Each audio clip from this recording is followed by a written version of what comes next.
Good morning, Chairman Paulson, and thank you for holding today's hearing. I want to recognize my colleagues, Senator Booker and Senator Scott, for their important work to create a new incentive to invest in communities with high poverty and persistent unemployment. Mr. Chairman, my good friend Senator Booker could not be here this morning, but provided a statement and asked that it be entered into the record. Without objection. It is good to have my colleague from South Carolina here with us today, and we look forward to his testimony.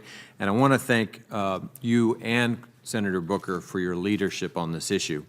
Even today, more than 10 years after the recession began, the recovery still has not reached many communities, both rural and urban.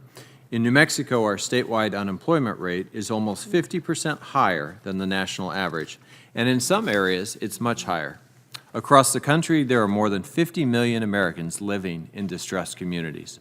There's enormous talent in these communities, but we have underinvested in it.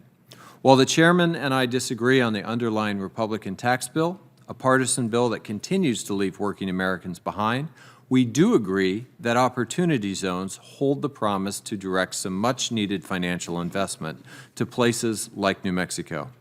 Opportunity zones are an important addition to the toolkit. They can support investments in affordable housing and small businesses while spurring job creation, and they can help lift living standards in neighborhoods across the country. The new opportunity funds have the potential to attract high net worth investors who previously have not invested in low-income communities. Thanks to the long bull market, many investors are sitting on substantial unrealized capital gains that we can put to work generating housing, jobs, and growth. What distinguishes opportunity zones from other federal efforts to stimulate growth in distressed communities, such as the New Markets Tax Credit, is flexibility. There are few investment constraints. Funds can invest as much as they want.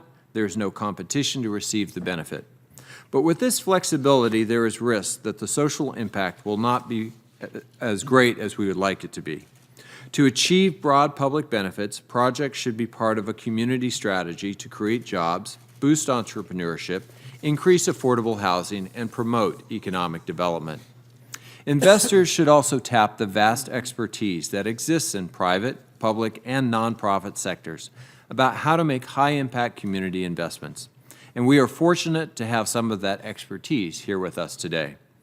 I've seen firsthand the important work Enterprise and LISC, together with their partners, have done in New Mexico, providing affordable housing projects and creating jobs in Gallup and Las Cruces and Santo Domingo Pueblo, for that matter. And opportunity zones can help us do even more. Poverty is stubborn. 1 in 5 children grows up in poverty in this country, a number that hasn't moved much in a generation.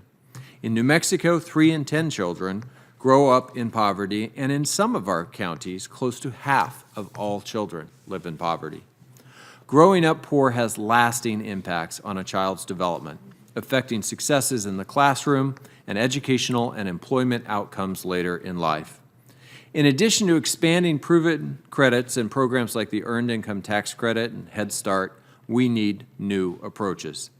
2-generation models can increase opportunities for families living in poverty by simultaneously targeting children and parents with programs and supports to boost economic security and improve the health and well-being of the whole family. Opportunity zones offer an additional path to spur economic development. Before the new zones are implemented, we have time to think through some guardrails that can help ensure the intent of the legislation is fully realized.